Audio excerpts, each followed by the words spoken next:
नमस्कार दोस्तों, स्वागत है आपका आपके अपने YouTube channel news information with Sandeep Chaudhary में।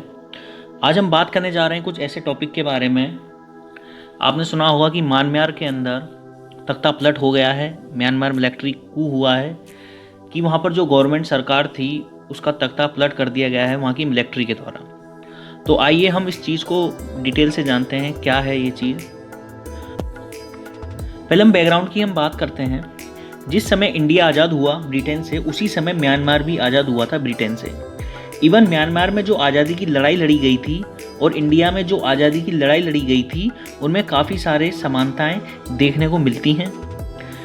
देखो, उस समय इंडिया में भी कांग्रेस थी और म्यांमार में भी कांग्रेस थी।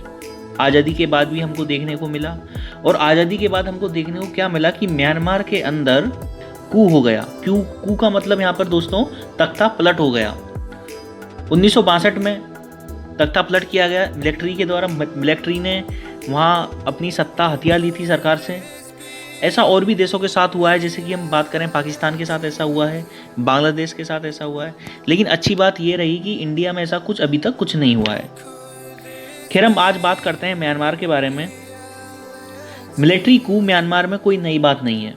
इससे पहले 1962, 1988, 1990 में मिलिट्री कू हो चुका है।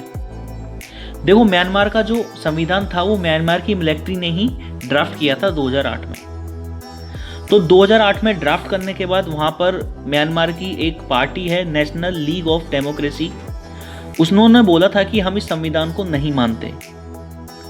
2010 का इलेक्शन जो हुआ उसको नेशनल लीग ऑफ डेमोक्रेसी ने नहीं लड़ा, लेकिन 2015 के इलेक्शन में जो इलेक्शन कंडक्ट हुए थे उसको नेशनल लीग ऑफ डेमोक्रेसी के द्वारा लड़ा गया। और जो इलेक्शन लड़ा था, इलेक्शन लड़ने के बाद भारी मतों से जो नेशनल लीग ऑफ डेमोक्रेसी थी उनकी जीत हुई। इस जीत का श्रेय जो वहाँ के लोगों को जाता था। अब होता क्या है कि यहाँ पर जो म्यांमार की जो मिलिट्री है उसमें 25% सीटें मिलिट्री की बुक हैं, मतलब प्रॉक्सी पॉलिटिकल पार्टी है मिलिट्री की, तो वो चुनाव लड़ती है आम चुनावों की तरह ही। तो बाकी जो 75% सीट बचती हैं वो लड़ा जाता है national league of democracy party के द्वारा।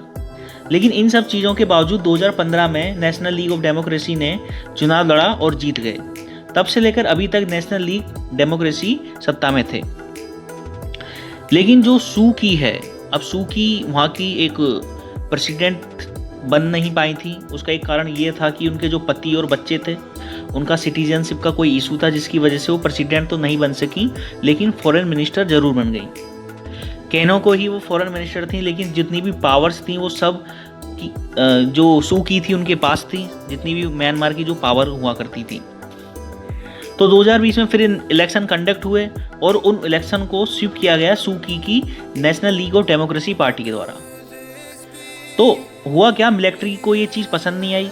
मिलिट्री ने बोला, जो मिलिट्री की जो पार्टी थी प्रॉक्सी पॉलिटिकल पार्टी, उन्होंने इलेक्शन वो हार गई और मिलिट्री ने आरोप लगाना स्टार्ट कर दिया कि भैया जो इलेक्शन हुए हैं वो बिल्कुल फर्जी हैं, 90 लाख जो वोट हैं वो सही नहीं हैं।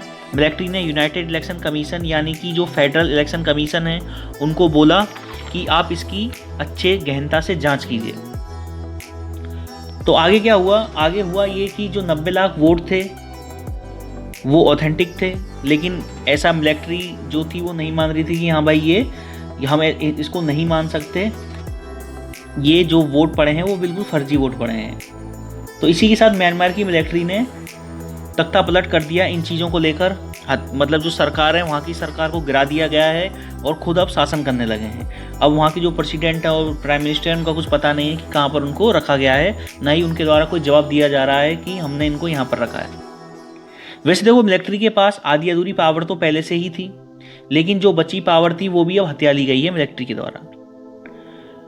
अब हम बात करते हैं इस पूरे मामले में इशू ऑफ कंसेशन क्या है मिलिट्री लीडरशिप। आर्टिकल 417 में प्रेसिडेंट इमरजेंसी को प्रोक्लेम कर सकते हैं national defence and security counselling से कंसल्ट करके। लेकिन अब जो घटना घटी है इसमें प्रेसिडेंट को पूछा ही नहीं गया और उनकी पावर को बिल्कुल ख़त्म कर दिया गया। ये तख्ता पलट इसलिए भी अलग है क्योंकि सत्ता में जो मिलिट्री के जो पर्सन थे उन्होंने भी इसका समर्थन किया है, यानी आधी पॉलिटिकल पार्टी ने सपोर्ट किया है सू की ने। तो देखो ये बिल्कुल जो 1962, 88, 90 में जो तख्ता पलट हुआ था उनसे काफ़ी भिन्न है।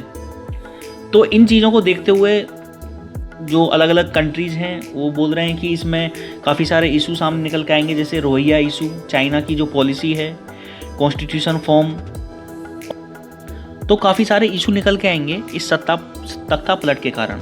और वहीं हम बात करें इंडिया की, तो इंडिया हमेशा से डेमोक्रेसी कंट्री को सपोर्ट करता आया है।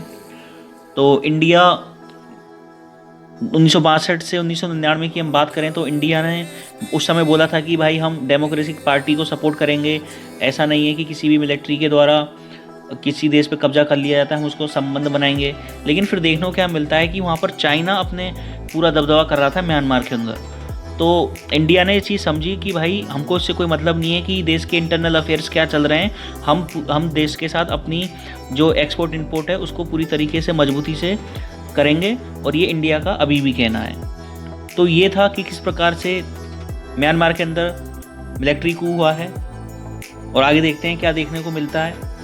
तो आई होप आपको वीडियो अच्छा लगा होगा। वीडियो को प्लीज़ शेयर, सब्सक्राइब, लाइक जरूर कर दिया करें। Thank you.